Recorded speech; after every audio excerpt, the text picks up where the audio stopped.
Perfect. Nice. All right, so we're gonna talk about Moon Knight, right? And it's funny Facts. because today they released a brand new image. Like Marvel tried to counter. We got a little assault low key from DC. We got Black Adam images and a little footage. I don't think there was anything new with the Flash. And then there was what was the other? Oh, and the Batman. I don't know if there's anything new there either. But We got did some you new get things with the Flash. I think like the clip with like the glasses that look like mine, kind of coming on like inside of his helmet and shit. Oh yeah, Well, he yeah, was yeah, like bending down. Word. We've never seen that before. Yeah, Like we and got I like a think closer look at the fabric and shit. out of his suit and shit. No, we were able to see it a little bit more. I think when he was about to run or something, it looked a little bit better. And in that trailer shit with like the pieces of images, I'm pretty sure that was Michael Keaton that we got to hear. Well, we've seen that before. Yeah, no, or really? I wasn't even paying that. No, I don't know, that was the looking at first time I saw images. it when it was like we need heroes or some shit like that. That like Damn. snippet thing. Unless I'm really late to see that, or for the first time, I'm ahead of both of you. This is going either one of two ways. Fuck. All right, well, yeah, we have I to think- rewatch all that. Yes. Yeah. I'm pretty sure. I'm like, yo, is that Keaton? When he was saying like, you could go to any timeline or some shit, save this one. I'm like, yo, that's Keaton's voice. I think so. Shit. But anyway, Yo, but besides besides all the DC news, what we also got too was like more of a sad news. Do you guys hear that all the Netflix Marvel shows are leaving Netflix officially on March 1st? Obviously, Daredevil, the one we care about the most, is fucking. We're not gonna be able to see it. They haven't announced where it might be, if it's gonna be. But then that's it. They have to go to Disney Plus unless Disney Plus unless. Does Disney own like another streaming app that's not Disney Plus? You know, like just like another name, like Stars or some shit. Hulu, no? Or Hulu. Disney they could go to Max. Hulu. Yes. Damn, just man hentai. Yo, Man, why? what? Oh, I get it. I kind of get where you go with it. Elaborate now. Disney, so it's cartoons. I know, like maximum Cinemax, for Ches Disney is Max, hardcore sex. Shit. All right, but yes, obviously for the people listening At and least watching, it's not hardcore violence. Jesus Christ. Which you can also find in hentai.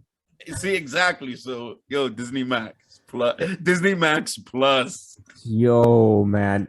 But for everybody, listening, watching us right now, obviously we're talking about all this. We're the Legion on Zoom. We're back. Another great episode, right? Facts.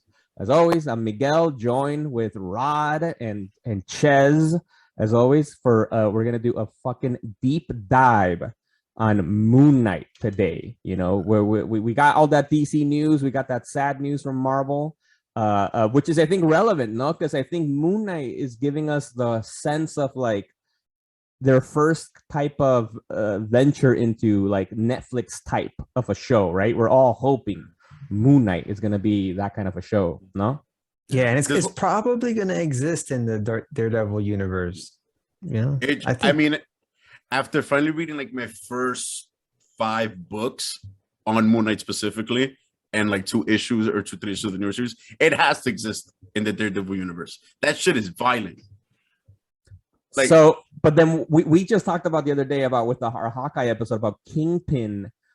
What is that? Wilson Fisk not in the Daredevil universe, and that's going to be the Hawkeye universe or something, like just the regular MCU shit, or like a variant theory? Damn. Hold on a second, BRB. Pause. Okay, I'm gonna pause recording. But yet it's not being hit. All right, so Ches is back. Yeah, fucking. There was a bit of a leak in my kitchen. Fucking, like I live in the Bronx, so it's literally like 100% slumlords.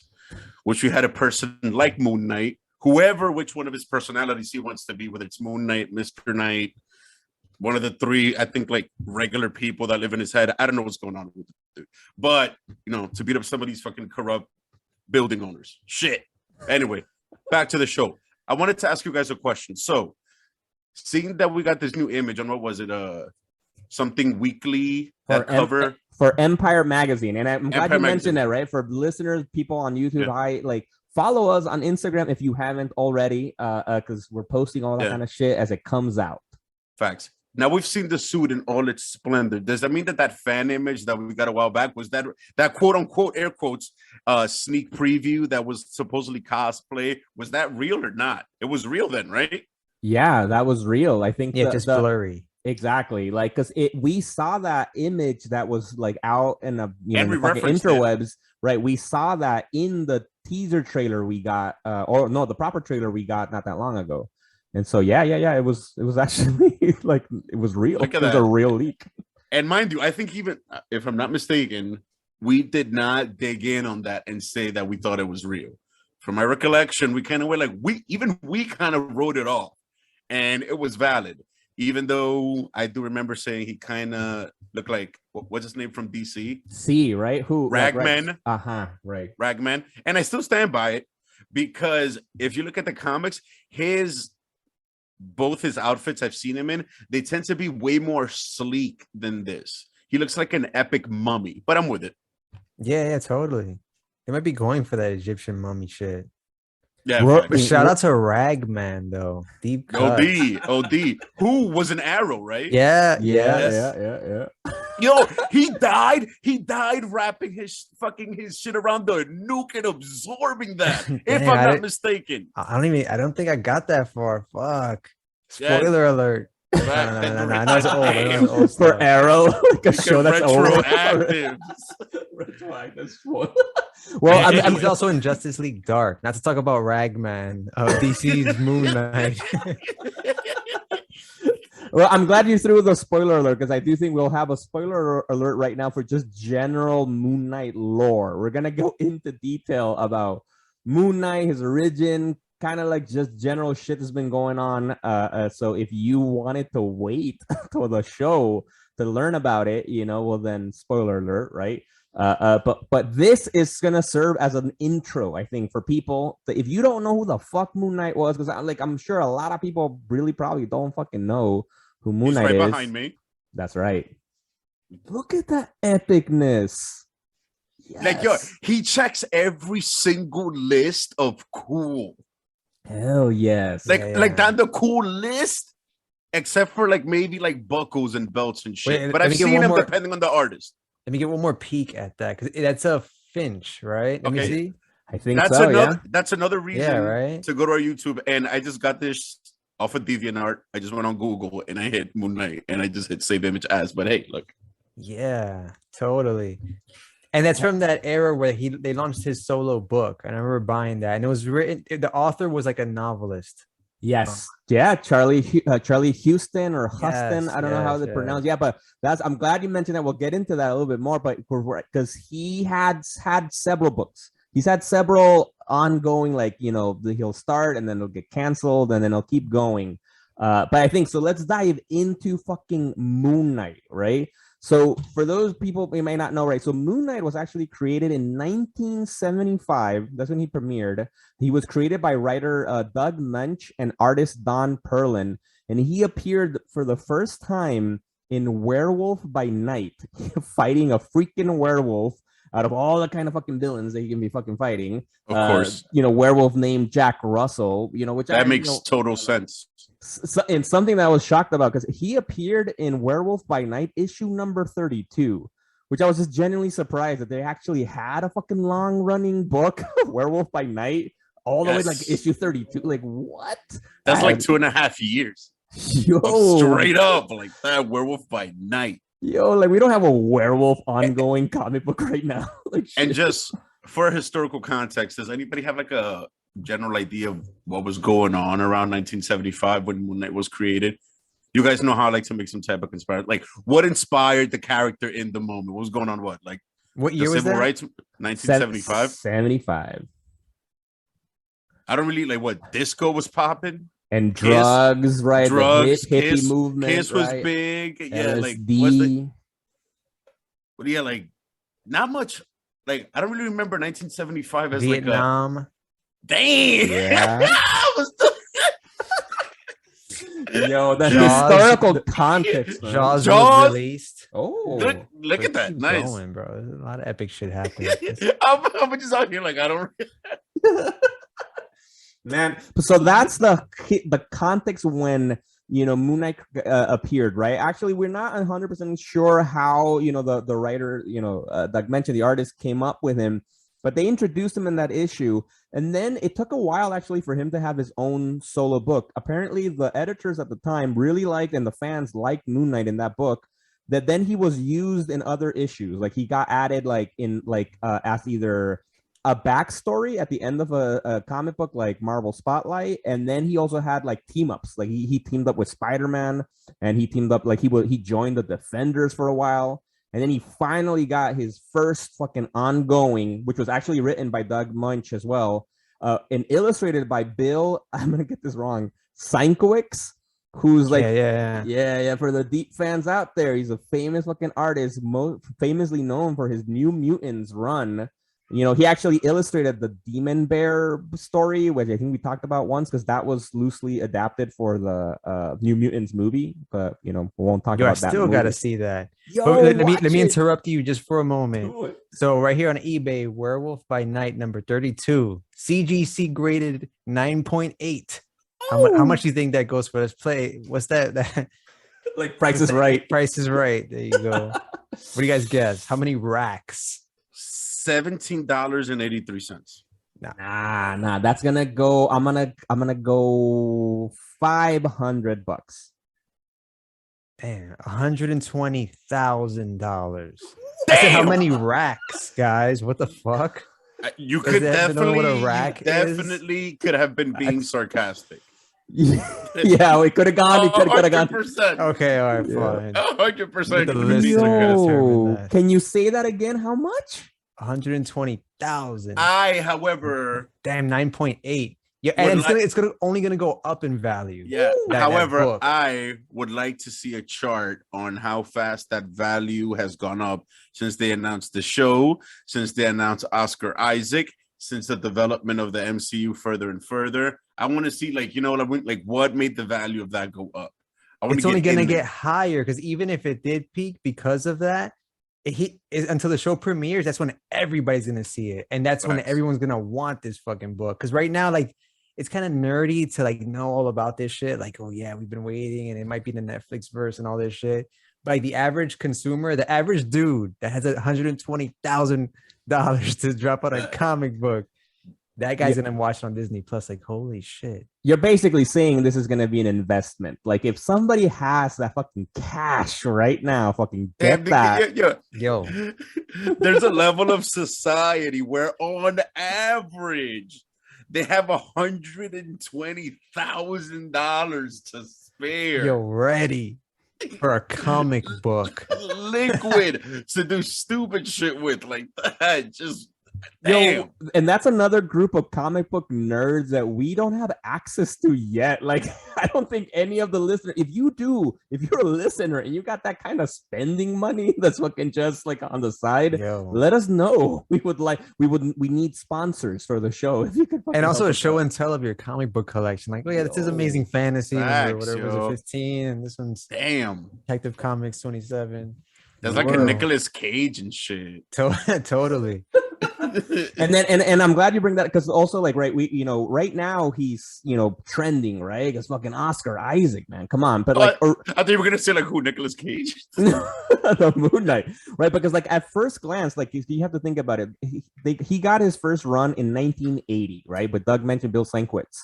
And at that time, at first glance, nothing seemed particularly special about Moon Knight, right? Because actually, you compare them to Ragman, but actually he's been heavily compared to Batman. I refuse. As that's people say that's the Marvel's Batman. Why? Because he has a lot of the similar tropes, right? Like he has same type of fighting style, gritty night type of fighting.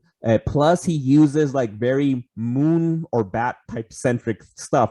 He has a moon copter, right, to Batman's fucking bat wing, right? Bat plane. Fuck. He has his moon batarang kind of things as his weapons. He's super rich, lives in a mansion outside of New York City, though. He lives in fucking Long Island.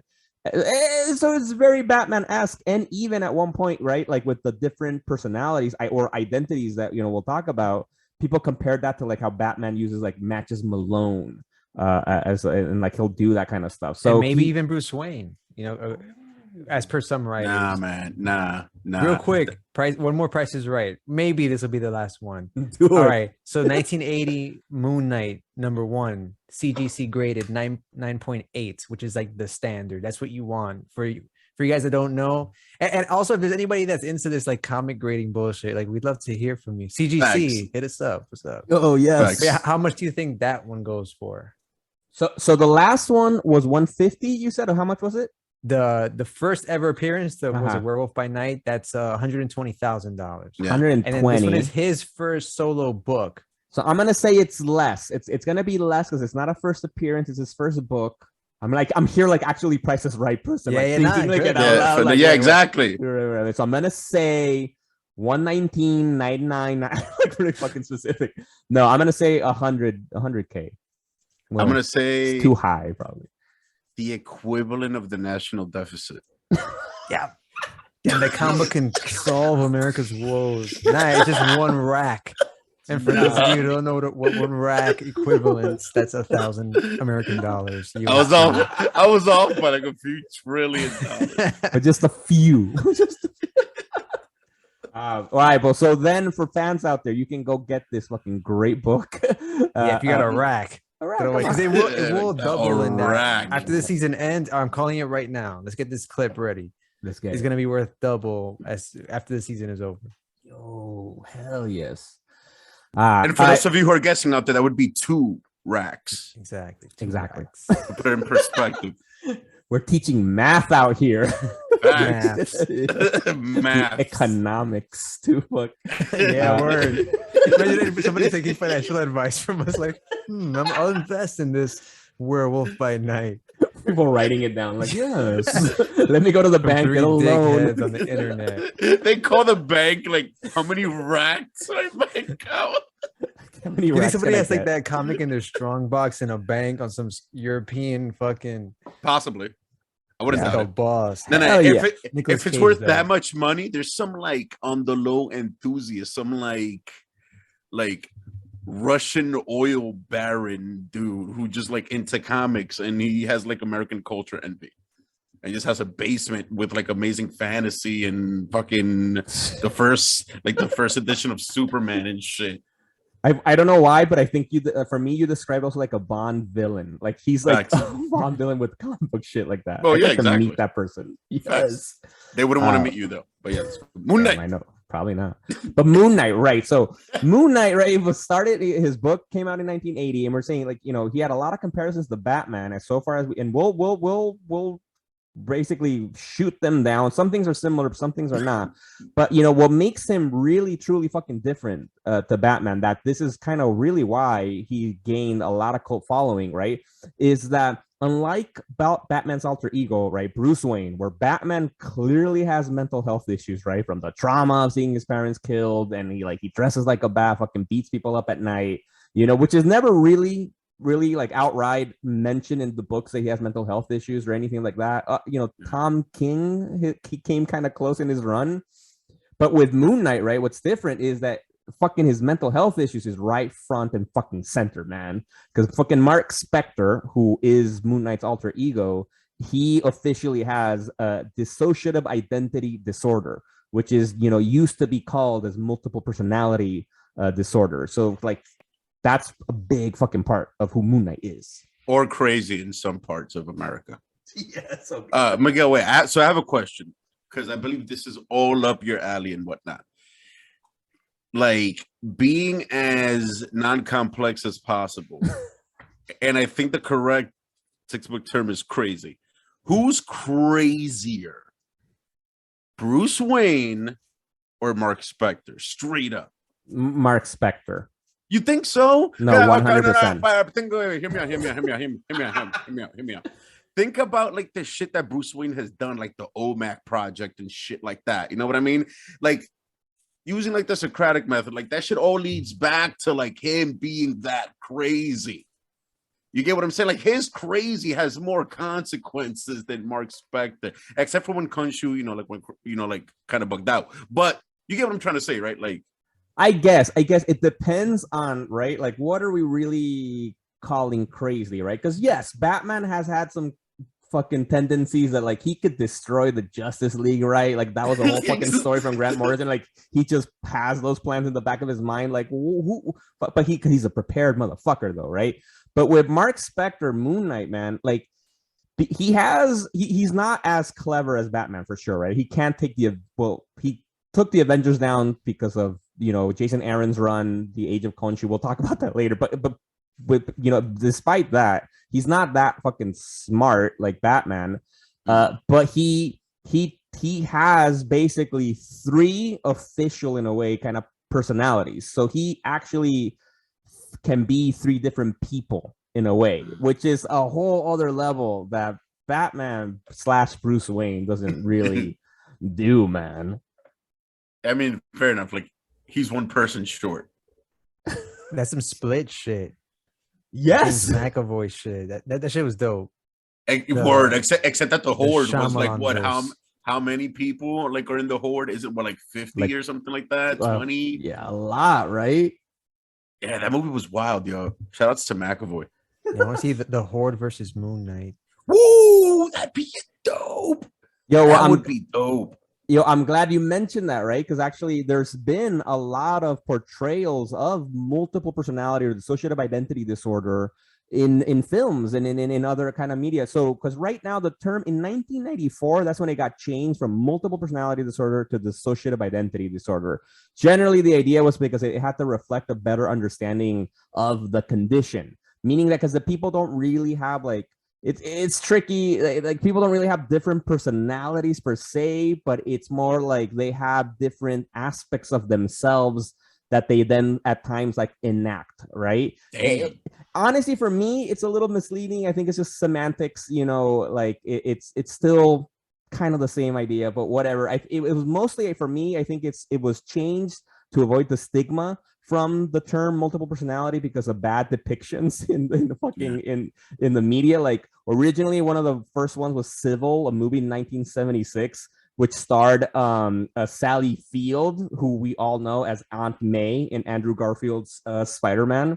They really like me. Yeah, I vaguely remember this. Yeah. And then besides that, we also have classic fucking films like Fight Club, man, and Me, Myself, and Irene. And like even like a classic story like Dr. Jekyll and Mr. Hyde, and like you guys said, Split. So all of those kind of addressed multiple personality disorders in a way, in different ways too, if you think about it. Because like the wildest comparison that I can think of, it would be like Fight Club and Me, Myself, and Irene. Like those are 2 completely different situations. Because the Me, Myself, and Irene was closer to. Okay, which situation would you say is closer to like a Mark Spector? The Fight Club situation or the like a Me, Myself, and Irene? Yeah, that's a good question. Because and I guess just to throw a message to the listeners and viewers, right? I am a licensed psychologist, so I can speak about this a little bit. He's not just a random Mexican individual who's currently having a drink on YouTube, and I'm just throwing him deep. That's right. You have a license to perform psychology. Yes, in the state of New York. Yes, that's fucking right. Basically, a Batman villain. Yeah. So I would say out of those, I don't remember Me, Myself, and Irene that much, but like neither one of them are very like accurate. I would maybe say elements of Fight Club and elements of Me, Myself, and Irene. And actually Moon Knight, it doesn't do a very good depiction of it, but there's elements of it that is kind of true. Yeah. Gotcha. Okay. Yeah, so because the main thing, like with Fight Club, for instance, is like because he fights himself. That really isn't the case, right? But like aspects of like with Me, Myself, and Irene of like switching to the other person and then like forgetting what the other person did. Yeah, that's kind of and it's not person. The term is alters. They call them alters with different personalities, and so that's kind of the idea. Dude, you know what you just reminded me of? That also when I was reading that I think what's the dude's last name?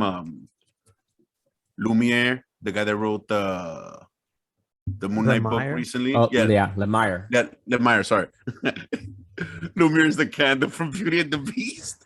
Yeah, Lumiere sounds like an epic name for a baby or some shit. He shall be Lumiere. Oh yeah, Lumar. Some Yeah, so French baby. I was thinking that what about Legion? You Oh, remember the yeah, show? yeah. Like I was like, He's this kind major. of resembles, yeah, like because don't they both have like, correct me if I'm wrong, similar issues? That's a great fucking point. I hadn't thought about that, but you're right. Legion is in a way like that. Like in the show Legion, I think they kind of started to show more that multiple personality Yeah. thing. In the books, it's less the actual mental health illness versus that's his power, right? Because his power is he has different, mutants in his mind, and when he switches he takes different powers from them, kind of like another one actually that made me think is like Crazy Jane Yes. from Doom Patrol. Yep. Yo, shout outs to the mental health community. Yo, that's right, man. Yo, wait. Since you have stats, I imagine you came prepared for this. Wait, what's the prevalence of dissociative identity disorder? Like, yo, like, wouldn't that be fucking scary? Like, okay, like we're chilling, right? I walk out the door and shit. I come back completely different than when I left. Like, I don't know, like some fucking like, okay, now I'm a 60-year-old nanny from Britain. I'd be with it as long as we I don't know if you can developed change. to some Can you change protocol. Like, Can yeah, you I think you dissociate can. to a different or gender identity? I don't. You know what? I think Probably. And Split. The Horde did. You remember? Because at some point he was like a Patricia. Then he was like the little boy. You're making me want to watch this again. I want to watch this. Yeah, but I will say actually, like doing the research, preparing for today's show, because I haven't seen Split, right? I haven't seen any of that trilogy of movies. Was it a trilogy? You're missing out. I haven't seen any of those. Bro, get high and go into the M. Shyamalan verse. But let's not oversell it, though. Let's be careful because it's not like a must. No. But think about it. But for someone who's just seen like the MCU and DC, that shit is so refreshing. It's so different because like it's so grounded in reality. Broken. Then Bruce you watch Willis. Split. Yeah, Bruce Willis. It's Unbreakable, right? Unbreakable. What did I say? Broken? Yeah, you're some emo teenager chick. You're shout outs to A.V. Lee. Yo, the queen of emo. Forever. That's that dude. That's a song that she did with the guy from Seether. You remember that track? Yeah, of course. And they were like a couple, which made that song kind of crazy. But yes, Moon Knight. Speaking of crazy, right? But Moon Knight, like with the prevalence and all that stuff, actually preparing for today's show, I had no idea. Apparently, the mental health and specifically the DID, the dissociative identity disorder community, hated Split. There was so many fucking articles posted about like against Split, about boycotting Split because it's just like very cheesy attribution of like the actual disorder and whatnot. I was like, oh fuck, I had no idea, but like that's all right. It's good to know. But mentioning facts right about it, right? So the prevalence, it's a little hard to study, but some recent estimates say that it's about 1 to 1.5% of like representative community samples. So which isn't too rare actually. Almost 2% is pretty high. Like for instance, kind of think worldwide estimates of depression are about 3%.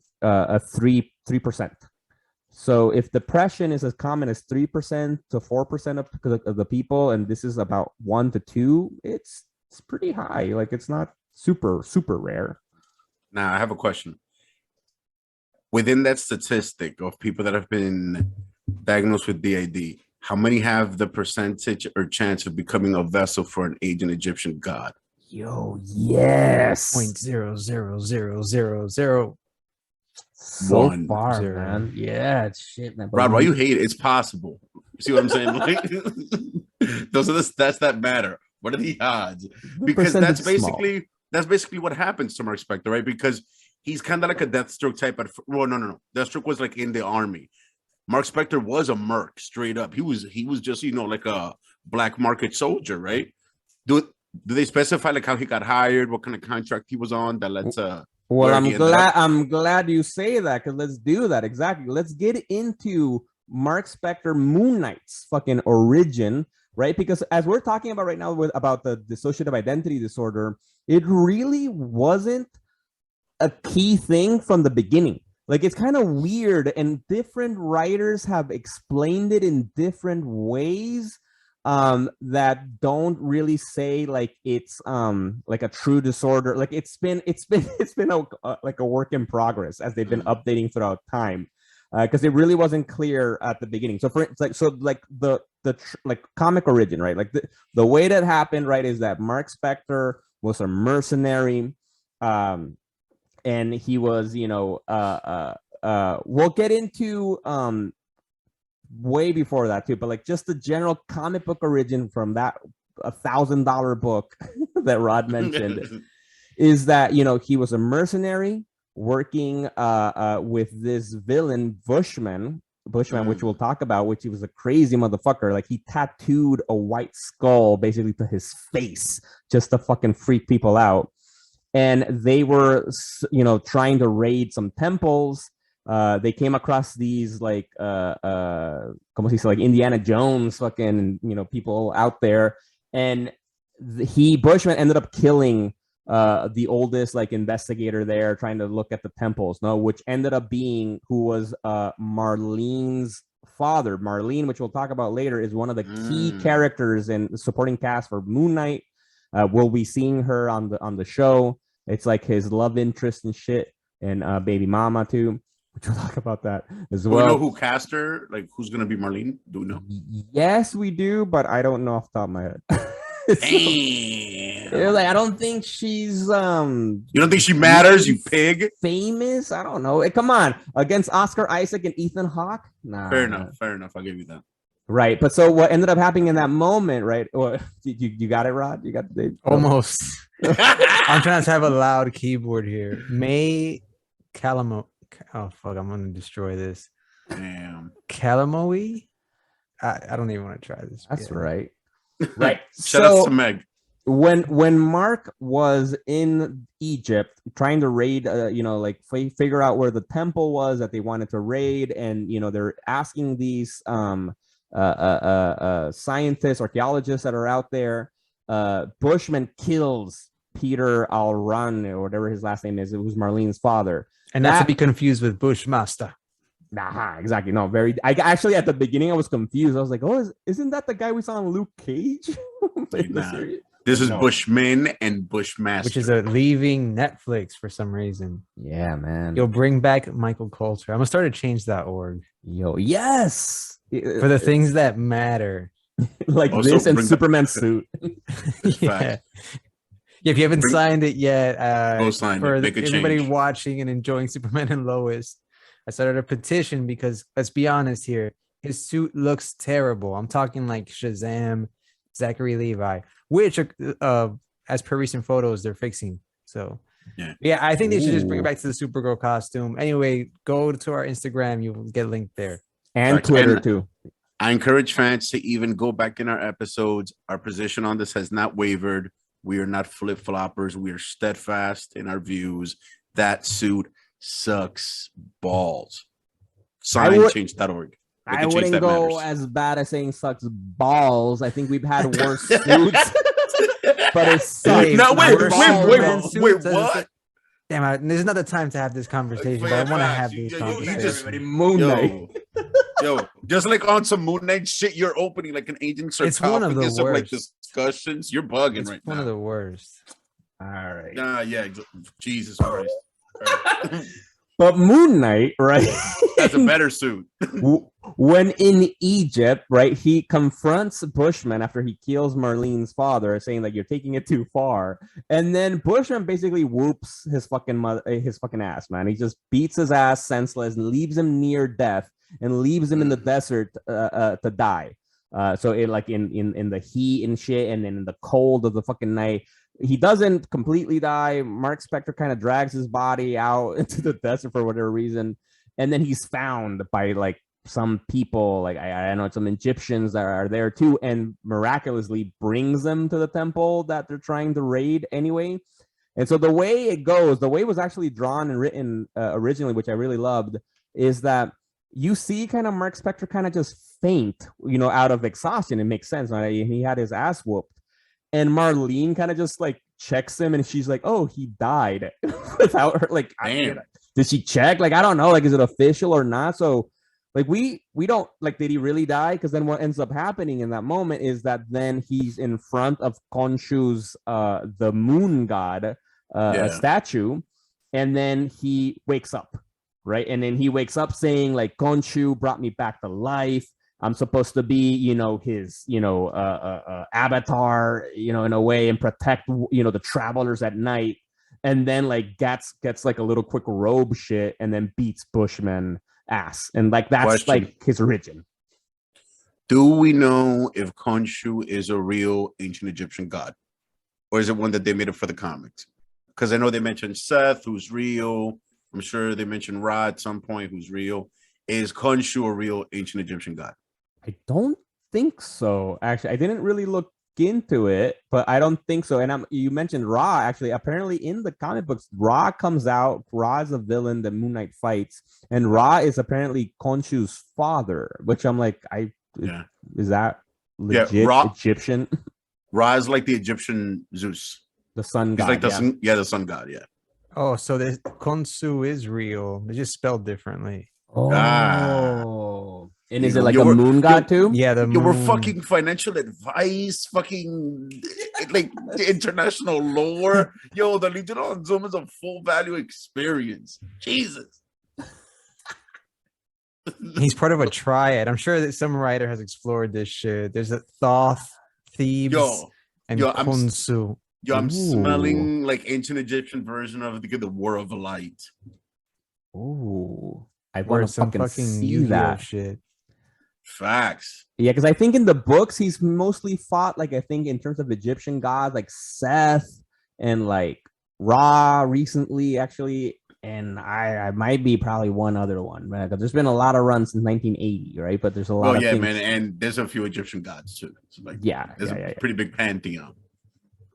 And so that's the origin of Moon Knight, basically. So what's cool is that actually from the very beginning, they're kind of leaving it up, like without really clarifying. Did he really die? Did he really come back? Like, was it really Khonshu?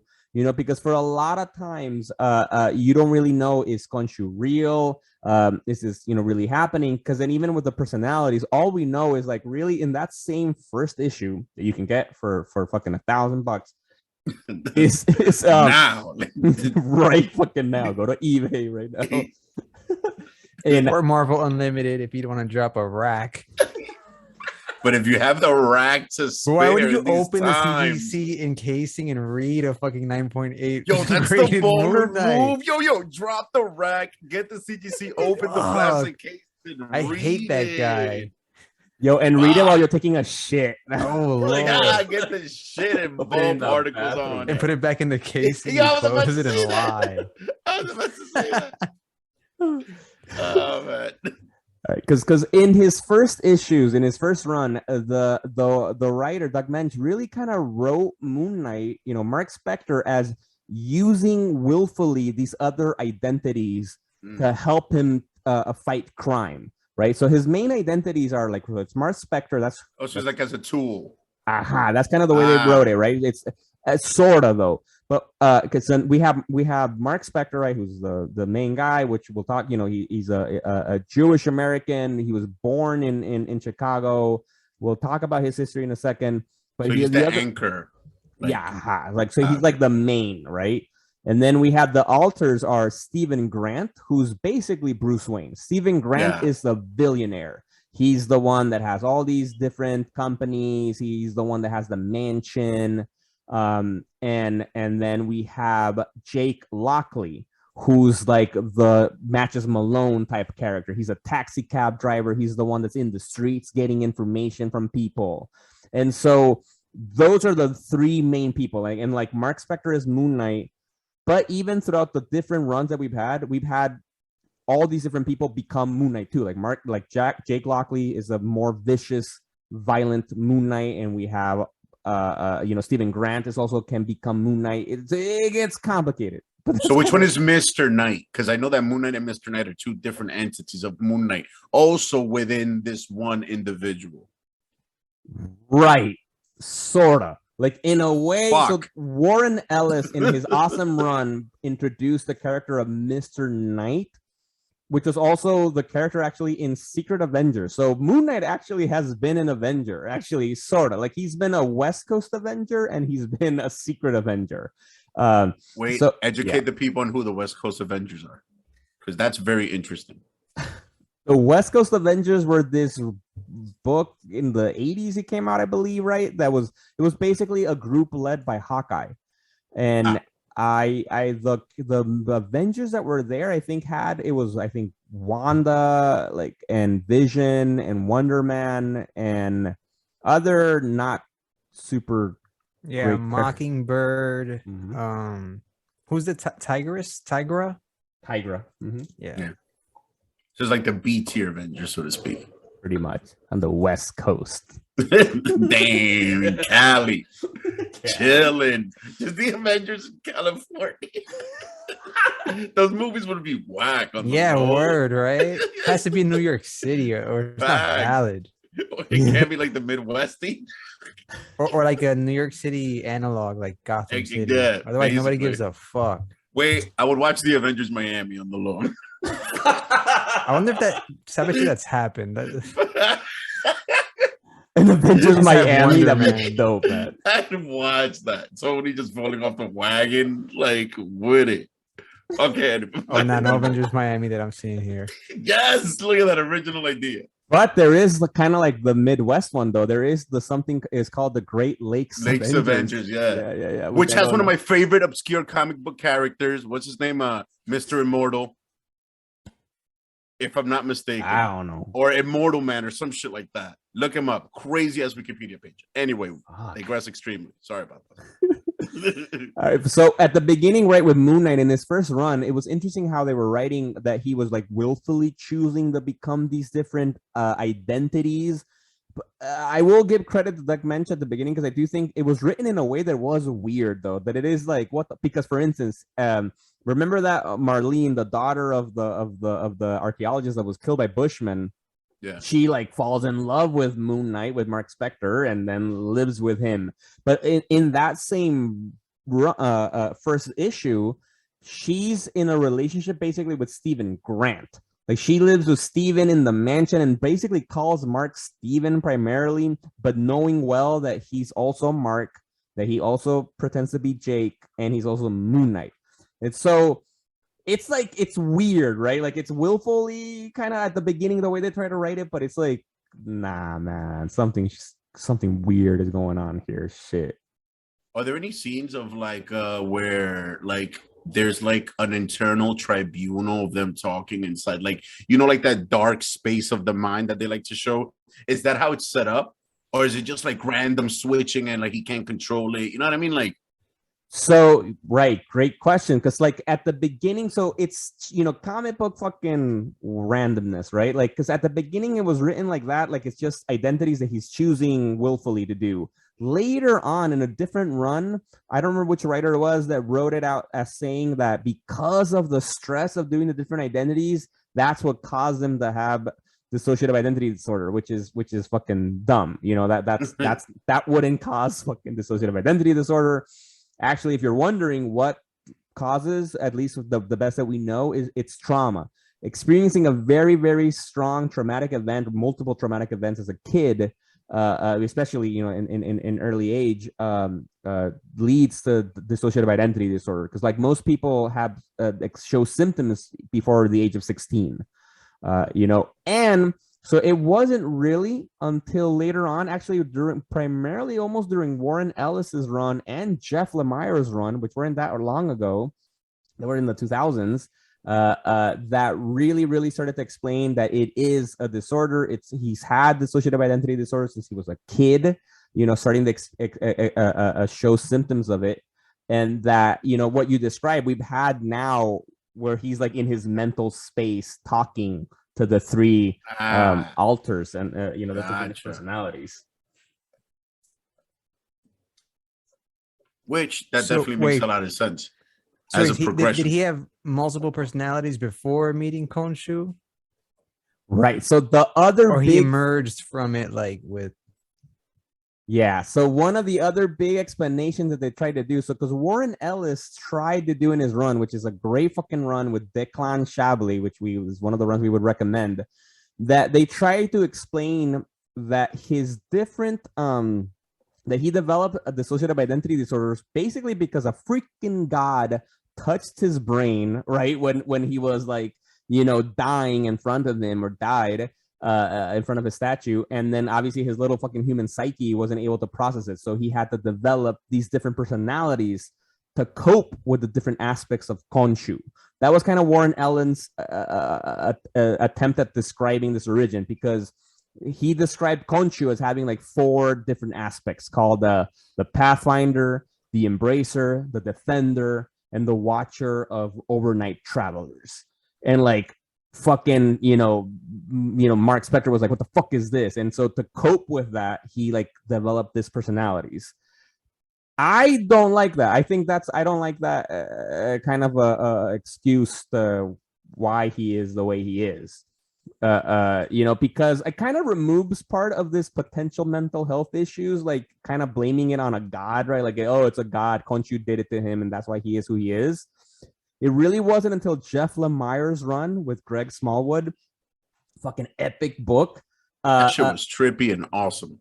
Yeah, he really went deep into shit, saying that he really started having these experiences since before meeting Khonshu.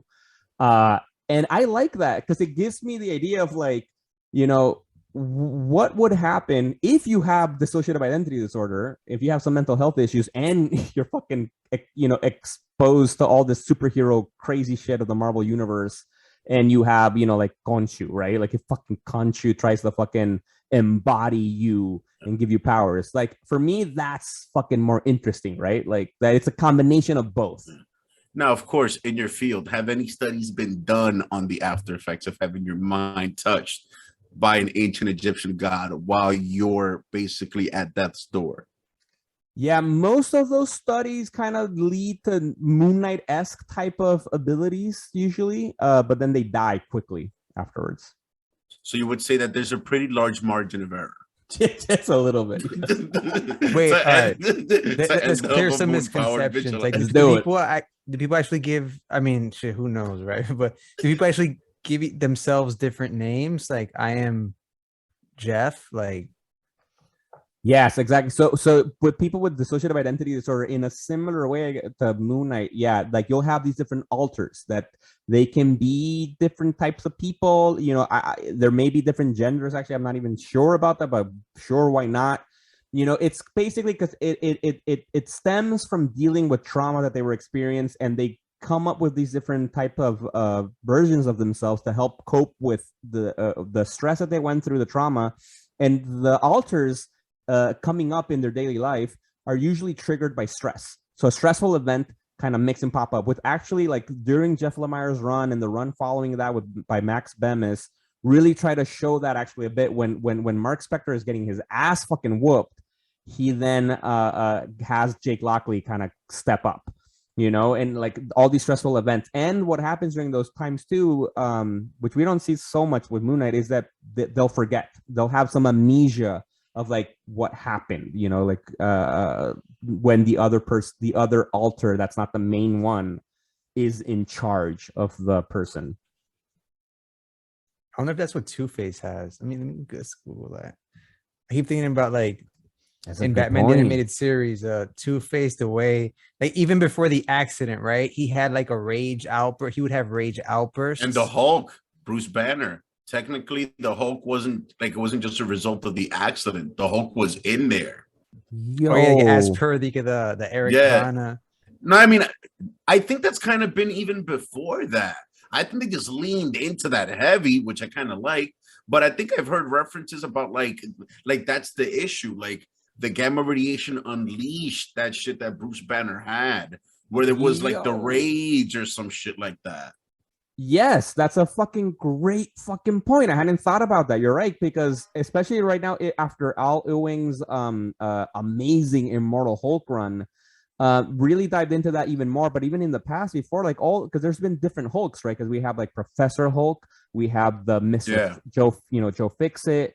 We have just regular Hulk, right? The Gray Hulk. We have Devil Hulk, and apparently they're all like different versions of different aspects of Bruce Banner that helps him deal with the trauma he had as a kid with his dad, beating him senseless. And then he killed his dad, Nick Nolte. Yo, if your dad is Nick Nolte, you're gonna develop multiple personalities. I know y'all are watching Peacemaker. Yes, that's Nick Nolte's son, right? Not the main detective, the Asian lady, her partner. Oh, word! He's in Scary Movie. That guy's Nick Nolte's son? Yeah. All right. Let me fact check. Confirm. First of all, the last time I remember that dude is from the gym scene at A Night in the Roxbury. One Night at the Roxbury. Damn, deep when he cut. talks to the brothers, in the gym. Like, is that a power bar? Or like, is that a protein bar? Like, he's mad hype in the onesie, in the unitard. Bro, I don't remember shit about that movie, man. Like, I don't know. I might have seen that movie one too many times in my life. More times than I needed to. Shout out to Chris Kattan, Door Show. Yo, hell yeah, Chris Kattan. Oh no, he's not Nick Nolte's son. I don't know where that came from. Yo, we just wasted people's time. They were wondering on the edge of their seats. People started Googling themselves. They're like, yo, shit, is that Nick Nolte? Yo, does Nick Nolte even have a son, man? Nah, it's the baby dick guy from Scary Movie. Yeah, wait, is that him? I thought it was Chris Evans. Oh, no. That wasn't Chris Evans. Even though he was in Scary Movie, though. Nah, that's not another teen movie. Oh, yeah, that was it's another spoof. Yeah, facts. Spoofs. Yeah, do spoofs still happen? I know there was one there's like a superhero one. I'm not gonna watch a parody, like a parody kind of. Yeah. Damn. I think there was an epic one where they try to shit on 300 and all that shit. Yeah, facts. Epic movie. It was a spike. It was a trend. It'd be like that. Now, the one thing that I noticed I keep almost saying Lumiere. What's his name? Lemire. Call him Lumiere. That's a word. In the Lumiere book. Because I keep imagining the candle from Beauty and the Beast is writing a book. Okay, so in the Lumiere book, I noticed that while he's in the asylum, he sees different people that help him out in his mission, which these are a bunch of characters I wasn't familiar with, like Mal, Frenchie, which I don't even know if you could pull off in today's day and age. You know what I mean? But so is each person connected to a different personality? You get what I'm saying? Is are there some that they're not familiar with? You know what I mean? Is everyone in on the whole thing? Because that seems kind of complicated. Yeah, no, because he does have a key supporting cast, right? So we'll dive into more about the last things about his origin, but for the key supporting cast, because it really varies by character. I mean, by alter actually. So we have the main ones are actually Jean-Paul Duchamp, who is called Frenchie, who is because the way the story goes, let's get into that for Moon Knight, and also thanks to Jeff Lemire or Jeff Lumiere that in his run and added by then Max Bemis right after that, is that the story goes right. So then that Mark Spector is the son of a rabbi who escaped Nazi Germany as a kid and fled Nazi Germany and grew up in Chicago. And when he was a kid, he experienced a very fucking traumatic event. So this rabbi that that fled with his father as a baby, right, was apparently supposed to be his grandfather's best friend and shit, but sadly his grandfather was killed right before leaving Nazi Germany. And then this rabbi who was called Jitz Perlman was a close member of the family and helped raise basically the community and Mark's father. We end up finding out that when Mark Spector's a little kid, he discovers that fucking Rabbi Jitz Perlman isn't really fucking Jewish or a rabbi. He's actually a fucking Nazi who fucking escaped and killed his grandfather to escape, pretending to be the rabbi, and he's a serial killer, and he caught him killing a Jew, like There was a show on Amazon Video that has that exact same plot line. It's called Hunters. You remember with Robert De Niro? Oh, facts. Yes, That's the exact same plot line. Exact same. He was a Nazi general who escaped and became a Jewish man. Like, yo, that's fucking. They took that from the Moon Knight because this came out earlier. They came out first. Straight up, yo, Pepe Sylvia. Shit. So Marvel's got a fucking lawsuit on against Amazon on the low if they're listening. Facts. Right, so that's a traumatic event that he experienced, right? That he saw this fucking family, he thought that was basically his grandfather murdering Jews, a serial killer, and then the guy escaped the city, and then from there, that's when Mark started to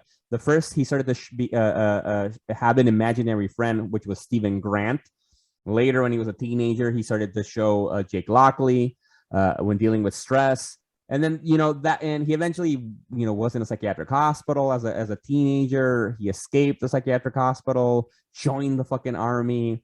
And obviously the army just took him because fucking USA fucking didn't give a fuck. So he is kind of like a Deathstroke then, because I had thought that he wasn't, because he was just a merc. So he did go through the army route, except for the experimentation thing. So he's more okay, gotcha. Yeah, exactly. So he joined the army, and then because of his mental health condition, he started acting out like the alters while fucking out in the field. And there was this awesome scene in Jeff Lemire's book that he's basically wakes up as Mark Spector, butt naked, basically walking on a landmine, and the officer's like, what the fuck are you doing? And he's like, oh, I don't know. And he's confused, feeling that Khonshu's trying to reach out to him. Because that's the other thing that Jeff Lemire said, that apparently, though, after the traumatic event, it seems that Khonshu kind of appeared to him. So there is some indication that maybe Khonshu was involved, or is Khonshu all in his head? Is that another alter to help him deal with shit? It's not super clear. Because that's too big right there. You know what I'm saying? First of all, as a comic book fan, I'm gonna need Khonshu to be real. Because if Khonshu is not real, this is no longer a comic book story. It's really dark and really sad. You know what I'm saying? And also, if Khonshu's not real, you can't really justify him having all that cool epic shit. What do you mean? What cool epic shit? Yeah, I feel like his weaponry gets enhanced under a full moon. That's part of his power set. You know what I'm saying? It wasn't. It's weird. So he had that ability for a little while, and then it was removed. So it's one of those things here where it was is it all in his head or not? But you're right. I think honestly, some of the best writers out there kept that unclear. Is Khonshu real? Is Khonshu just in his head? Because even that, what I was saying from the very beginning when he died, quote unquote, it wasn't clear that he died. Only Marlene said that he died, but without really checking. And then he just gets up, right? So it's you don't know whether that really happened. But I will say, yes, Warren Ellis did confirm that Khonshu's real. And then later on, Jason Aaron obviously confirmed that Khonshu is real, because Khonshu used Moon Knight to beat all the fucking Avengers. He took Ghost Rider's power, fucking Black Panther's also some of his abilities. He took Iron Fist. Fucking he wielded Mjolnir too. He embodied the Force, the Phoenix, and so it's and then Khonshu was imprisoned by Thor in Asgard. So Khonshu's real. So he is real. He's fucking real. Well, I mean, aside from the fact that without him being real, that stuff wouldn't have been possible. And that's just awesome fucking comic book reading. It's yeah, no, I gotta check that out. Yeah, I've been meaning to. If Khonshu's not real, then all the fucking superheroes in that area of New York are assholes. Because if Khonshu's not real, Moon Knight should be stopped immediately. If Khonshu's real, okay, fine. He has a god on his side. You know what I'm saying? Can't really yeah. For example, Daredevil has his faith in the Catholic Church, and you know what I mean, like Daimon has kids, but it's just about like his faith and his struggle. But with Moon Knight, there's a literal ancient god backing you. If that's not real, he should be stopped. Right. No, right. And that's what I love about, I think, Moon Knight now, because I do think it's cool that Khonshu is real. I do like that it's real. What I like about the gray area is that every time that Moon Knight's seen Khonshu, has that been real? Like, what part of Khonshu is always real? What part of Khonshu is actually just him dealing with shit? You know, and because even actually, because you're mentioning now, because with his current run, that's by Jed McKay and Alessandro Capuscio, which is fucking great, by the way. Like, people need to be reading the current Moon Knight run. Facts. You know, because now that we know that Khonshu is in prison in Asgard, and Mark has had fights with Khonshu before, you know, because he you know, Khonshu wanted to take over his body and you know control him, and he's like, no, fuck it, I'm gonna do my own thing. And so he's had these you know, differences with him, but like with the current run, he still wants to be like his like avatar on Earth in a way, and like has this fucking midnight mission. Like he has a little church in a way, which is weird because he's Jewish, but it's like he has the midnight mission to serve Khonshu in a way still. So he still has that kind of like Daredevil Catholic type of thing going on. For people that are wondering what Khonshu's kind of like, I laughed at Mago was talking because like I was just remembering that he's like the best way to describe to someone who's never read of Moon Knight but wants to know what the voice of Khonshu is like inside Mark Spector's head. It's kind of like what the Blue Beetle is to Hyman Reyes. Like they're fucking assholes. Like I remember when I was reading like the Lumiere shit that Khonshu straight up said, "You know why I picked you? Because your mind is weak, right? Like, right? You know you have a weak mind, right? Like," and it was like, yes. Like, fuck, that's crazy. Like, I don't know if it's because they're so ancient that they're dicks, you know what I mean? Like the closer they are, I guess, to modern times, the more civilized the gods are. Like, it's like, I guess, but the voice, the way that Khonshu is, he's a bit of a jerk. Like, I'm surprised that, how do I put it? I'm surprised that Mark Spector has so much conviction being like the high priest of Khonshu, which is what he claims to be in the new series, you know, like at the Midnight Mission. Like he even says it. I forgot, I think it's in like the first issue or some shit like that, where it's like, right. I'm a high priest who's in conflict with the God I serve. And that's borderline like verbatim, if I'm not mistaken. Like it's really strange. But he's just out there kicking ass though. Yo, exactly. And I think, and that's kind of what makes him fucking interesting. Yeah, it's so like the way he's read, like it's messy, but like you just go with it, but you just wonder what the fuck is happening. Like his assistant now is a vampire. Like the dialogue with his therapist is so awesome. I love those scenes. I think I've said that before. Definitely check that series out. Yeah, because he's had therapists in other runs as well, and all that. And actually, speaking of Khonshu being a fucking dick, one of the most vicious shit that he's done, you know, was actually in Charlie Houston with David Finch's run, which was fucking great. It's fucking dark. Is that he fights Bushman again, the first villain, right, that he's had. Yeah. And one of the key things that makes him different from Batman, as we've talked about before, there's some similarities, is that Moon Knight kills. He doesn't always kill, but he will if it happens, no? And in that Charlie Houston run, like Bushman, I don't remember why, but he was like motivated to, you know, he had to fuck with Moon Knight again. He fights with Moon Knight epically, breaks his legs. And Moon Knight, with the last bit of strength that he has, he ends up with his fucking crescent fucking moon dagger thing, rips his face off fucking from Bushman, man. Very fucking, like, didn't the Joker fucking did that? I was just about to say that. I'm seeing that Moon Knight is just out here inspiring shit on the low, because he's such an obscure character. You see writers just taking shit. Now, okay, You just reminded me of something. I've noticed that people tend to change on this subject depending on the character. Like if they see Batman kill, oh, Batman doesn't kill, but they like Moon Knight because he kills people. I feel like people should have a solid stance. Should we claim it here where we each stand on the show? Are you pro or against a vigilante crossing that line? In comics or in general? Like, what do you mean, like in real life? All right, two Like different. Dog the Bounty Hunter out there just two blasting different people? answers. No, Two no, different no. answers. A comics answer and a real life answer. I'm anti that in real life. I'm pro vigilante killing in comic books. You're not pro vigilantism in real life? No. I'm pro vigilantism in real life. I'm anti like the Them taking of killing, life by yeah. a vigilante in real life. In comics, I'm for it though.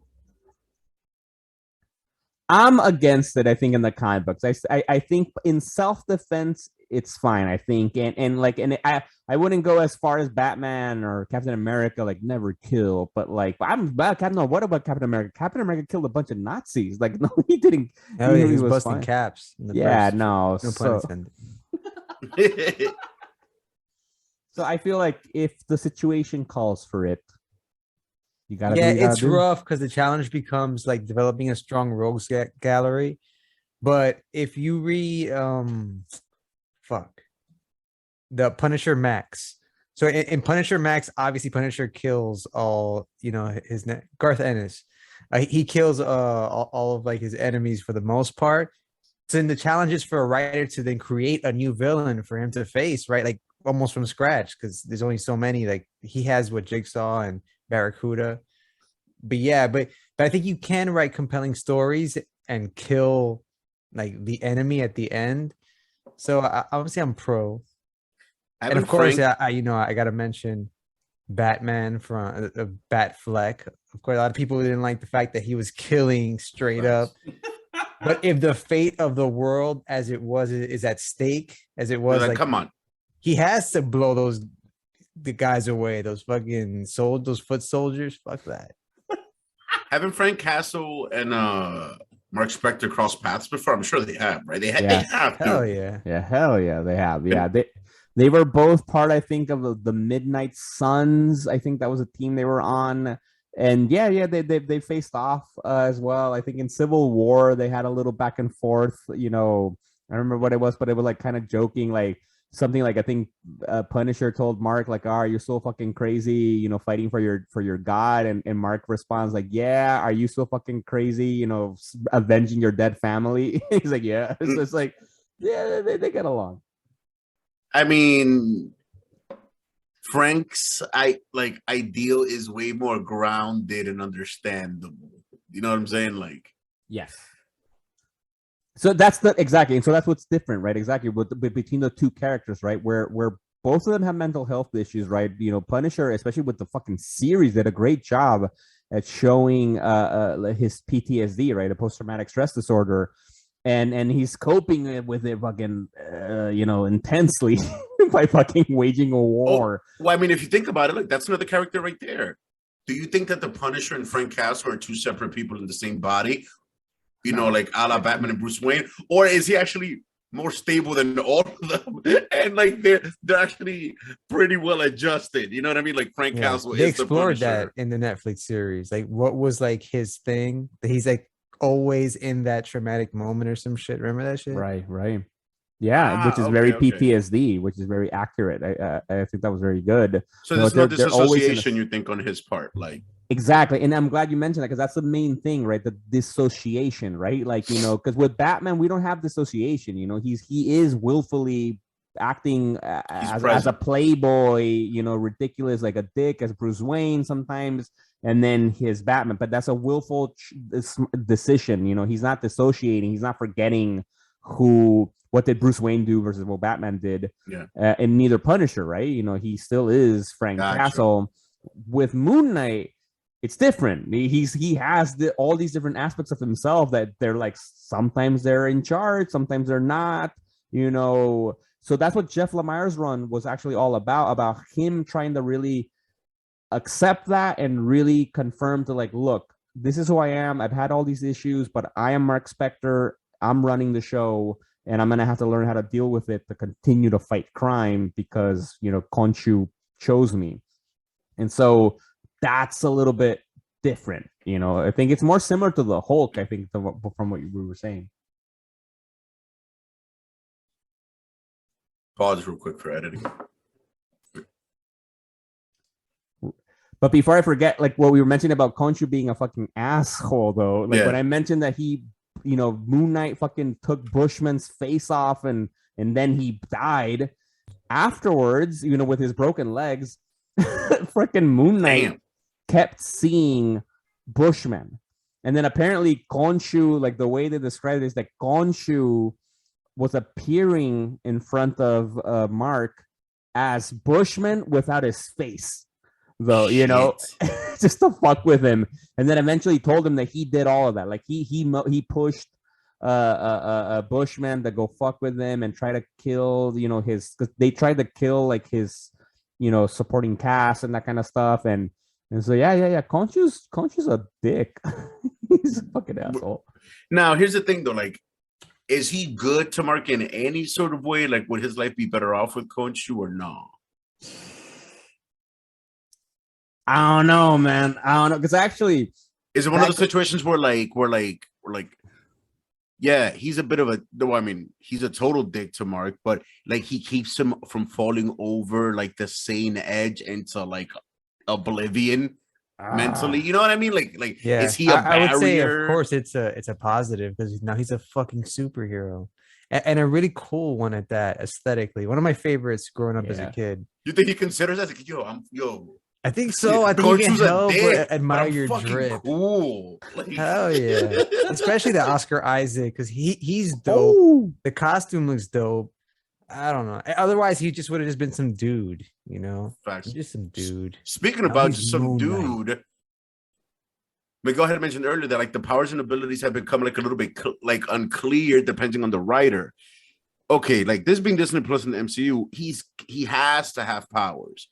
But in the comics, like from all I've learned is that doing even like a wiki dive back into Disney, is like that they're based on the full moon or some shit. Aside from that, I haven't really learned anything that he has like just he's a good fighter. Yo, honestly, I prefer for him not to have powers because, like, look, the main runs that I've read, like, I highly recommend the Charlie Houston, David Finch run. I really recommend the Jeff Lemire, Greg Smallwood, and the Warren Ellis run with Greg Smallwood too, and Declan Shalvey. Those are great runs. He really doesn't have powers. There was another run before that, and also Jason Aaron's run really souped him up. You know, where he basically had super strength that got stronger with the moon. Oh, actually, Brian Michael Bendis with Alex Malib had a Moon Knight run as well, where actually he was back in the West Coast. We had Echo actually in the book too, which we just talked about in the Hawkeye episode, where his strength kind of got better with the moon or with the phases of the moon. I like that. Like on your shirt? Yeah, exactly. Woo! Yeah. I'm rocking a Spoon shirt. New Spoon album came out today. Highly recommend it. Spoon, I don't know who you are, but door show. They're a good band. Remember the Tick? Spoon! He would yell it epically, and I didn't understand why, but I loved it. Another character who clearly had mental health issues. Totally. Oh, yo! Actually, there's a show. There was a show on Amazon. There was a new Spoon, a Spoon, a Spoon show, a new Tick series. I started watching it. I liked it. It was good. I need to finish it. Do you all see it? I remember hearing about it, but I never checked it out. Nothing beats like that Fox 5 live action show. Woman in Black guy. The director? Isn't he doing the Tick on Amazon? I don't know. Yeah, I'm making up shit today. I don't know what's going on. Roddy just lying today. Shit. But with Moon Knight, with the powers, honestly, I loved reading that it's very Daredevil-ish. Other than like Daredevil has like, you know, obviously the sonar shit, right, which is very cool. Yeah. But I love that it's just gritty. That it's just this one dude that doesn't want to stop. And then he just like keeps fucking going, and he has a high tolerance for pain. He'll hurt himself willfully, kind of showing how he's like a little unhinged, you know. And I love that it's just like he's just violent and aggressive, and he's like, because he's well fucking trained, right? Like that's like the main abilities that he's like, he's like very Batman, type of stuff. No, Batman level fighting skills and training and endurance expert. But see, that's what I'm saying. Like, wait, whoa, that's crazy.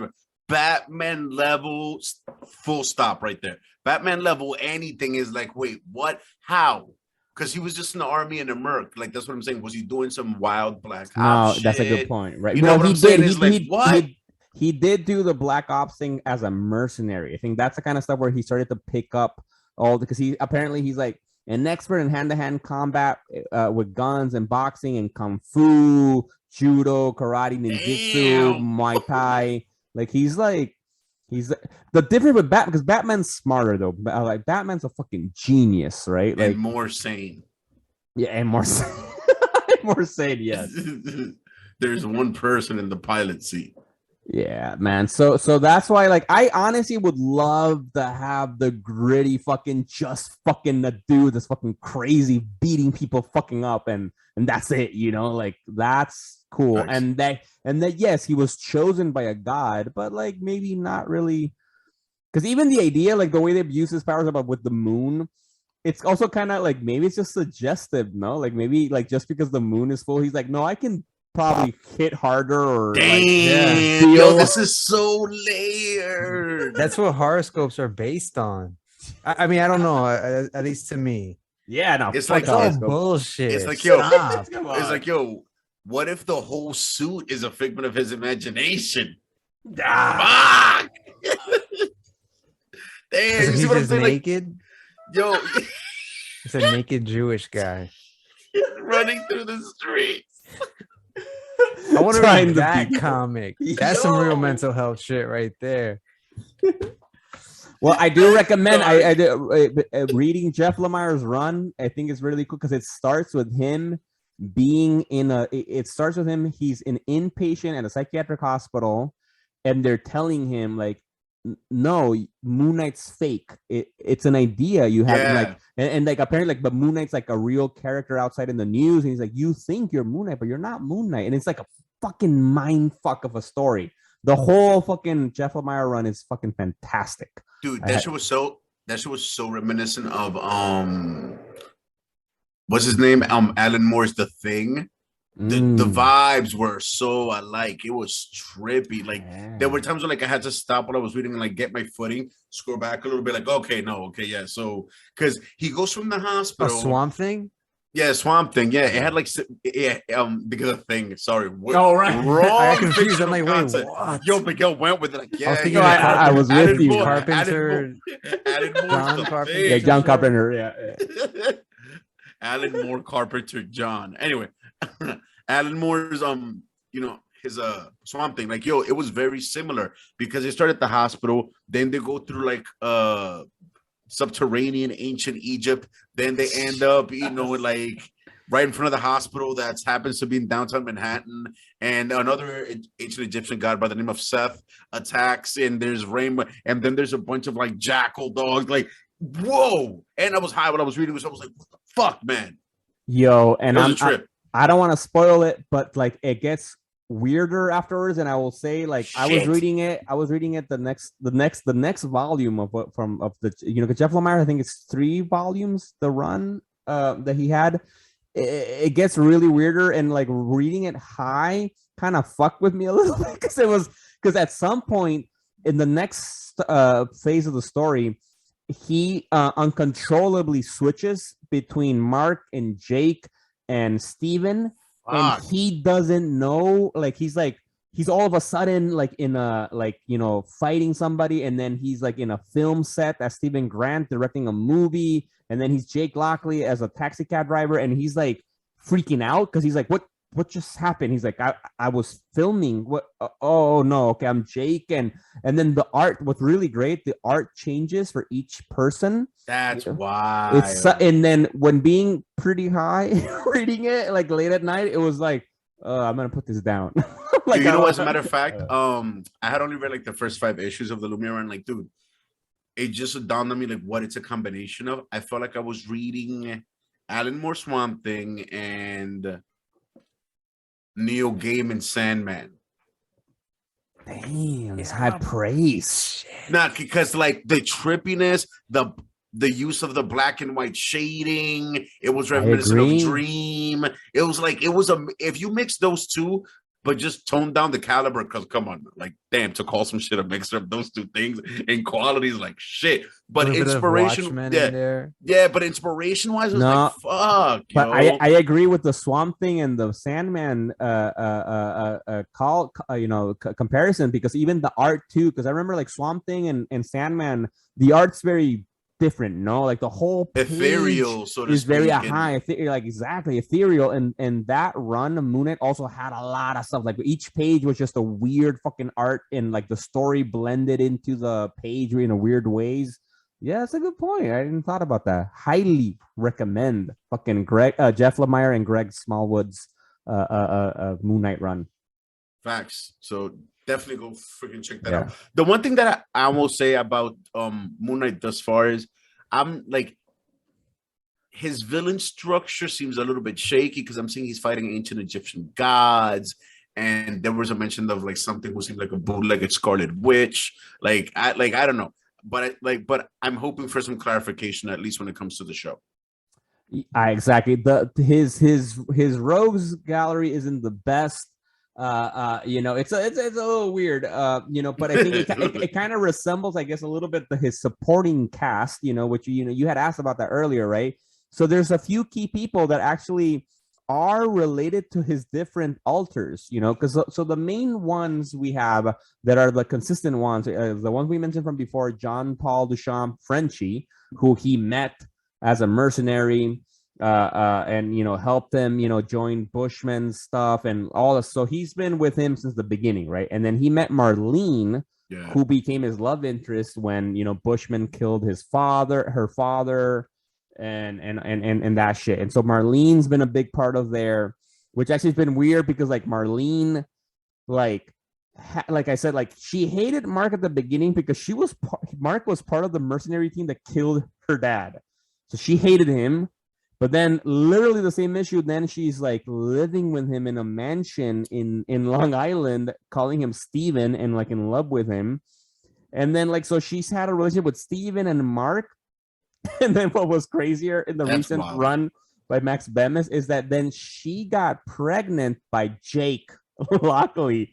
So apparently they were kind of separated. They were broken up, typical stuff about like, I got to protect you, so I'm going to be away from you. And then, but apparently Jake Lockley was like, fuck that, I like her, I'm gonna still see her. And then they kept seeing each other with behind Mark's back, and she had a kid. So Mark, Moon Knight, has a daughter with Marlene in the comic books. It's fucking confusing. Do you think it's wrong for Marlene to do all that shit with the same physical body, knowing how much it could rock the cradle inside the head? Yo, honestly, Marlene's got some issues herself. Bam! For Stockholm real, syndrome. man. Shit, dude. Like literally the same issue where she's like, I hate you, Mark. You killed, my father, blah, blah. And then she's like in a lingerie in a mansion. With the same physical body, is the same, it's the same, I guess. And she knows him well. Like she knows that when she was hooking up with Jake, that she knows that Mark won't know it, right? Because it's what I'm saying. Part of the she's raping disorder. Mark. Diablo! Remember that shit from Wonder Woman 1984 where she was fucking that dude? Yeah. And then he at this point, all we can do is speculate is how crazy is Disney Plus willing to get? Yeah, that's what we want to see, man. Because the other cast of characters that we have on top of that, so those are basically the universal ones that like they know all of these people, right? And then we have as Jake Lockley, as a taxi cab driver, right? Like Rudy on the streets. He's a friend of Bertrand Crawley. He's like he's a typical homeless person, where he was a textbook salesman that became an alcoholic or some shit. Like. Wait, so the typical homeless person is a textbook salesman who became an alcoholic. Come on, because if you're a textbook salesman, what's gonna happen? Exactly. he was introduced in 1980. You know, it's like fucking Reagan era, right? Shit, I don't know. Fuck. And so Crawley's one that he's like a keep, like he's like the homeless guy on the street that like, which also is weird, right? Because it's like he's also a billionaire, Stephen Grant. Why don't you help him out? Yeah, I was gonna ask, how does that work? Like, maybe he does. I don't know, but like the other people, then he has Gina Landers, Gina Landers, and her two sons, which are Ray and Ricky Landers, who are. She owns a diner. She's a black woman with 2 black kids. And she owns a diner that knows Jake Lockley and gives him information. And actually, one of the kids dies, I think, he dies because he goes to the army, inspired by Jake Lockley. Damn. But then the other kid becomes Mark's pilot. Oh, because Frenchie, that's his main thing. He's the pilot. He's the pilot of the mooncopter. Yeah, exactly. Fuck yeah. And then as Stephen Grant, he has his very own Alfred. He has Samuels, who's his butler ballet, and he had Netta, who's the housekeeper and cook. And so those are the main people. And as you mentioned before, then now we have Reese, right? Who's this black woman who was recently turned as a vampire, but was saved by Moon Knight and is helping him run this midnight mission. Yep. Yeah. So that's his complicated sexual. Wow. The midnight mission. Oh, facts. Yo, this might be one of the most complicated episodes we have ever recorded. Jesus Christ, go back to the beginning and listen to this shit again. It's a complicated character, and this might be the wildest of the Disney Plus shows thus far. And we'll have to wait and see how wild it gets, man, because we haven't even talked about the villains that he said. We mentioned Bushman primarily, but his rogues gallery is wacky as fuck, and it's like comic book classic shit, man. Facts. Ethan Hawke is in it. He's not even playing a villain. He's just Ethan Hawke. No, I'm just kidding. He's playing a villain. Who's the villain for the show? Ethan Hawke. No, the villain for the show from Ethan Hawke. That's himself. Damn.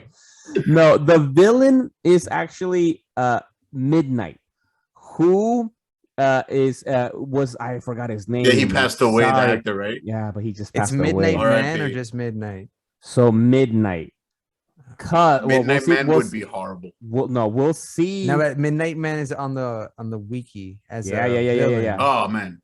Let me tell you. I like that name a lot. That should call my eye immediately. That's a Midnight Man. I like it's kind of like Nightman. Yo, shout out to Johnny fucking Domino. Damn. Yeah, I've been meaning to rewatch that shit. I want to see Nightman versus Moon Knight. Yes. Fuck. Damn. Fighting in the daytime and shit, just to fuck with people, man. But yeah, it'll be cool to see how they combine Midnight Man with Midnight, because Midnight Man was actually the second villain for Moon Knight in his book. So Midnight Man is the father of Midnight. Midnight Man was this classic como he said, artist, art thief, that just would steal art, and then Moon Knight had an issue with that, and then beat him almost to death. And then he thought wasted time and resources and shit. His name is, I forgot his name, but it's something Bogart, the Mogart. It's very this kind of some French shit. Yeah. And so, but he it's classic comic book shit. You thought he died, but he didn't die. He came back. Eventually, he did die. But then we had his son, Midnight. The character's name is Jeff Wild, who, the way he worked his story, which is very convoluted, he actually first joined Moon Knight as his sidekick. He was actually Moon Knight's sidekick for a while. So we had Moon Knight and Midnight, his fucking Robin, man. And then eventually Midnight was killed. We thought he was killed. He was disintegrated by an energy blast, but then he was resurrected and basically became a cyborg.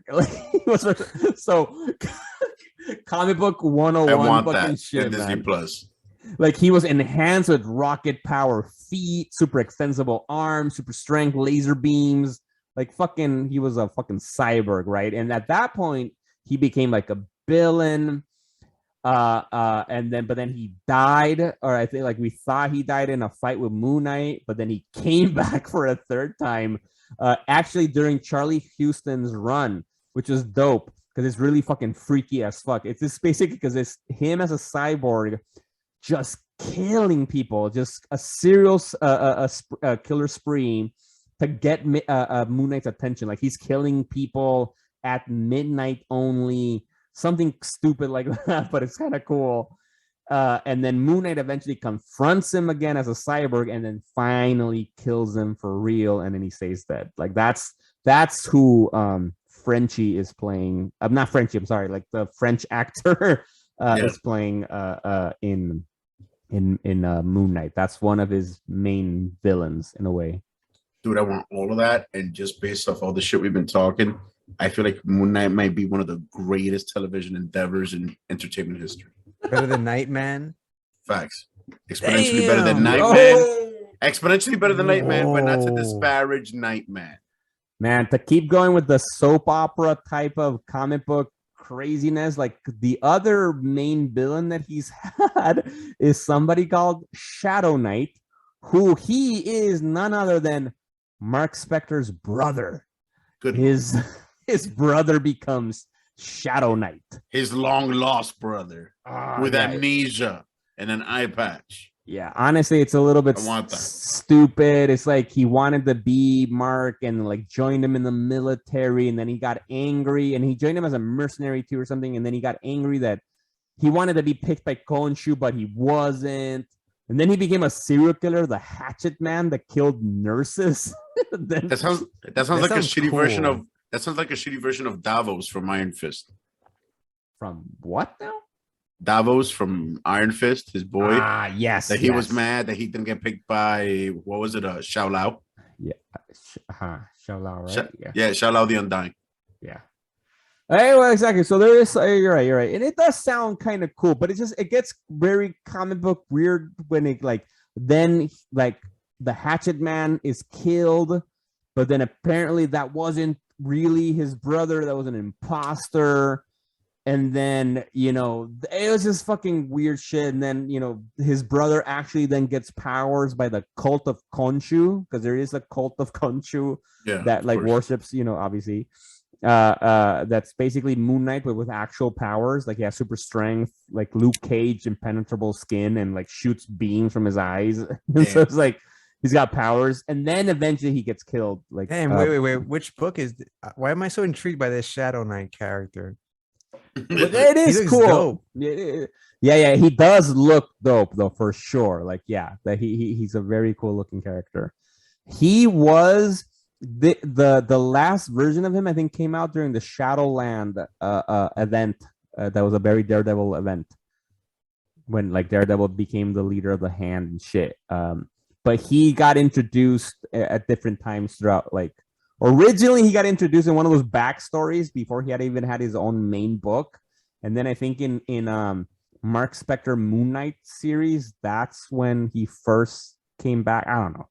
But those are some of his main villains that we'll see how much of that Disney Plus will adapt. Yeah, and fun fact, let us not forget when Marvel and DC fused into the Amalgam universe. Whoa. Amalgam. Moon Nightwing. Woo! That's I've mentioned that shit before. I'm surprised you guys are surprised because I always throw that shit. Yo, you gotta go to our Instagram and Twitter right now. We're gonna post that. I don't even remember that character. Yes. Yo, come on, it's over. Stop. That's it. Just stop making comics. And only make that one. Yo, when are they gonna finally make all live action Amalgam? And just make it so that like Marvel 616 is in the multiverse as is every fucking DC. Come on, guys, let's work together. Comic books those are not... contracts would have to be 10 million pages long. Damn, yeah, but just because I guess if it happens in the comics, it'll only be a matter of time Fuck. Where it moves up to the movies and shit. But damn, man, we need a new Marvel and DC collaborative comic. Come on, make it happen.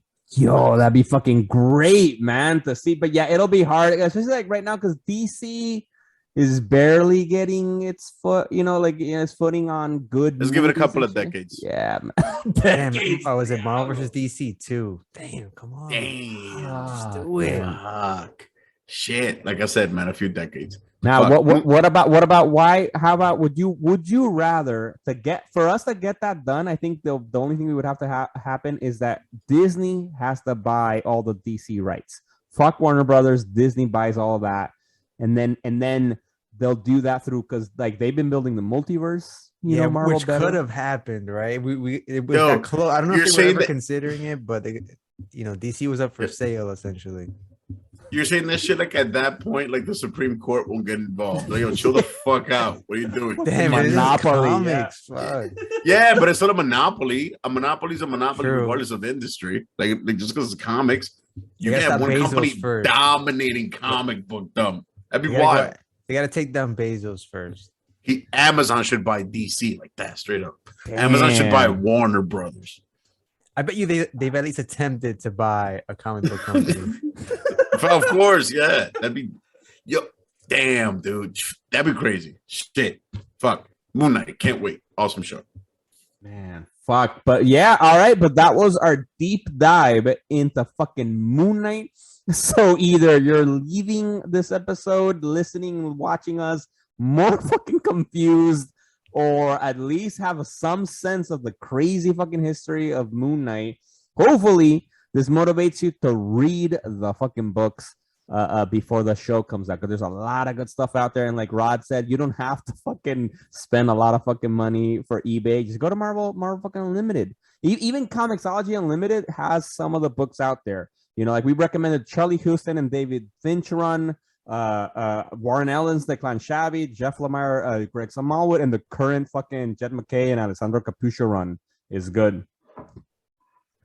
And if you want a weird other run, you have the Brian Michael Bendis and Alex Maleeb, where his alters appear as Spider-Man, Wolverine, and Captain America, which is weird in itself. But it's a cool.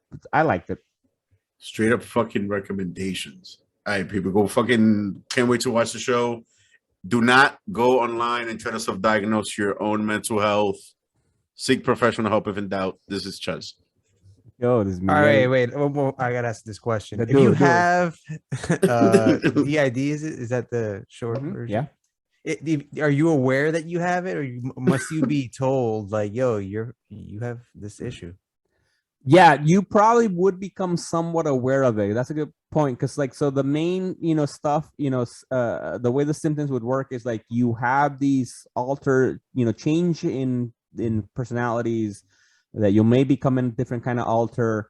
The key thing is that it'll start to affect your daily life, because that's the main thing for all of these psychiatric diagnoses, from depression, anxiety. Like, what's the difference between just feeling very sad and very anxious to like a fucking anxiety disorder, depression, right? Is that it's really starts to affect your daily life, your social relationships, your work life, everything in a specific way. So I think somebody with DAD, you might be probably experiencing some moments where you don't remember what happened. People may be telling you you've been acting differently. You may not notice it. And likely you've experienced a very traumatic event early on. So you may have an idea that something's going on.